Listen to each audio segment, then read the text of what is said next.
নেতাজি সুভাষচন্দ্র বসু তিনি প্রথম জাতীয় পতাকা উত্তোলন করেন 1943 সালের 30 ডিসেম্বর। দেশের প্রথম স্বাধীনতা পতাকা এখানে উত্তোলন করা হয়। সেই আন্দামানবাসীদের সাথে করে নিয়েই কিন্তু এই স্বাধীনতা দিবস পালন হয়।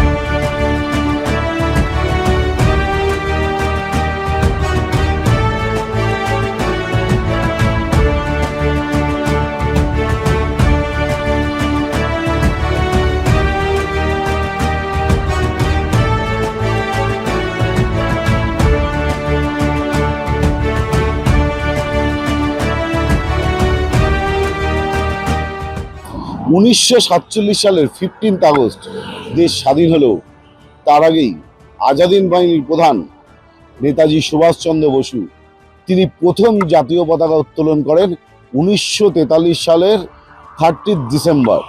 এবং 30 ডিসেম্বর কোথায় করেন? আন্দামান নিকোবর দ্বীপপুঞ্জে। এবং যেখানে এই মুহূর্তে আমি দাঁড়িয়ে আছি সেই জায়গায়, এবং সেই জায়গার ছবিটা একটু দেখাবো, যে এই যে জায়গায় যেখানে লেখা রয়েছে Netaji Subhas Chandra Bose, head of the provisional government of Azad Hind, hoisted the national flag here on 30 December 1943। এবং 1943 সালে যখন এখানে আজাদ হিন্দ বাহিনী পক্ষ থেকে দেশের প্রথম স্বাধীনতা পতাকা এখানে উত্তোলন করা হয়, পরবর্তী সময় সেই স্বাধীনতা পতাকা ঠিক রস আইল্যান্ডের পাশে সেখানে কিন্তু চলে যায়। এবং সেখান থেকেই কিন্তু এই মুহূর্তে জাতীয় পতাকা একদম পার্মানেন্টলি লাগানো রয়েছে, এবং সেখানেই প্রত্যেক বছর স্বাধীনতা দিবসের প্রোগ্রাম হয়। আপনার পুজো পৌঁছে যাক বিশ্বের দরবারে। প্রতি বছরের মতো এবারও আর+ নিউজ নিয়ে এলো শারদাঞ্জলির সেরা সম্মান 2026। অংশ নিতে সকাল 10টা থেকে সন্ধে 6টার মধ্যে সরাসরি যোগাযোগ করুন আমাদের অফিসে, অথবা কল করুন 9836323248 এই নম্বরে। শারদাঞ্জলি শুধুমাত্র আর+ নিউজে। কি রে, তোর বেশ র্যাশ হয়েছে দেখছি। হ্যাঁ রে, কি করবো বলতো, র্যাশগুলো কিছুতেই কমছে না। অনেক কিছু ইউজ করলাম তবুও কমছে না। তুই এম্বার গৌরীদেবী হসপিটালসে দেখাতে পারিস, ওখানে ভালো এক্সপিরিয়েন্স ডার্মাটোলজিস্ট আছে। গৌরী দেবী হসপিটাল, রাজবাঁধ, দুর্গাপুর। যোগাযোগ 8001003333, 8001113333। 15 আগস্ট সকালবেলা, সকাল ঘড়ির কাঁটায় 10টা, সেই সময় স্বাধীনতা দিবস পালন হবে এখানে। এবং তার আগে একটু বলে রাখি, 1943 সালে প্রথমেই এই আন্দামানেই কিন্তু দ্বীপপুঞ্জগুলো ব্রিটিশ সরকারের হাত থেকে কিন্তু নিজেদের দখলে নিয়েছিল এই নেতাজির আজাদ হিন্দ বাহিনী। এবং দখল করার পরেই কিন্তু প্রথম জাতীয় পতাকা এইখানে উত্তোলন করেন নেতাজি সুভাষচন্দ্র বসু। এবং সেই উত্তোলন করার পরেই এখানে আন্দামানবাসীরা যখন ছিলেন, সেই আন্দামানবাসীদের সাথে করে নিয়েই কিন্তু এই স্বাধীনতা দিবস পালন হয়।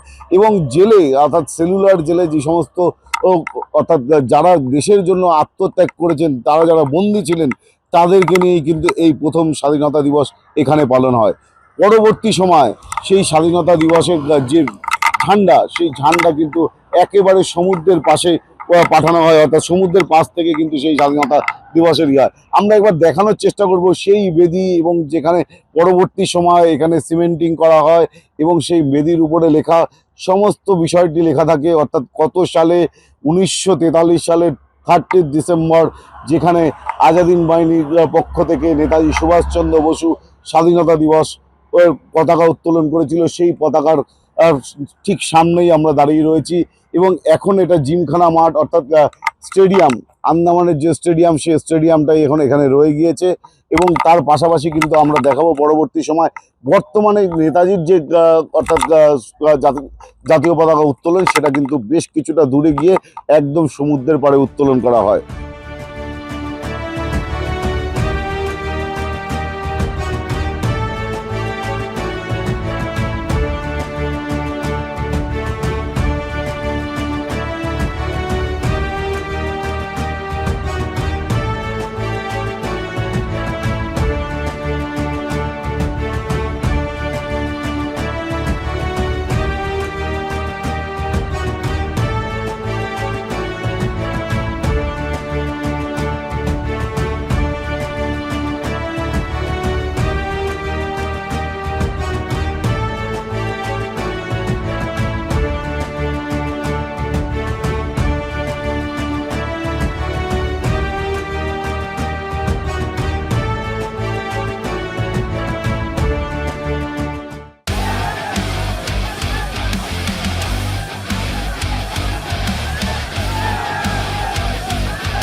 খবরের নামে প্রতিদিন সন্ধে আপনার ড্রয়িং রুমে কি শুধুই চিৎকার চেঁচামেচি খেয়ে আসে?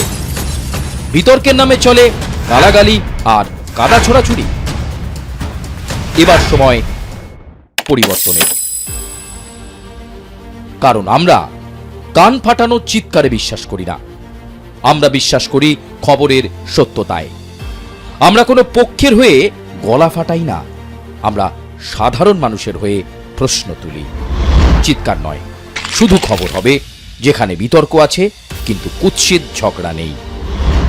সঠিক তথ্য, বিশ্বস্ত খবর। নজর রাখুন